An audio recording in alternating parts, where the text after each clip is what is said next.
तन्मय भुवनेश्वर आसी आम पाखे छात्र बेलू ट्रेनिंग नहीं मो घर पाखे स्वामी स्त्री भड़ार थे पुओ बाबूसान बढ़िया एक्टिंग कर जड़े उच्चकोटीर लोक थे भद्र लोक थे सरल लोक थे स्नेही लोक थे भाईचारिया लोक थे आज ओडिशा न भारत वर्ष जड़े विशिष्ट कलाकार को हरई जगन्नाथ पुओ बाबूसान को शक्ति दिंतु ता बापा जगह को एक्टिंग करी मेकअप करू भल तन्मय भुवनेश्वर आसी आम पाखे छात्र बेलू ट्रेनिंग नहीं मो घर पाखे स्वामी स्त्री भड़ार थे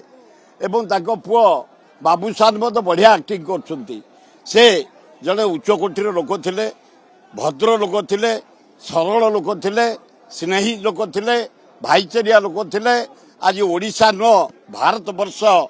जड़े विशिष्ट कलाकार को हरई जगन्नाथ पुओ बाबूसान को शक्ति दिंतु ता बापा जगह को एक्टिंग करी मेकअप करू भल।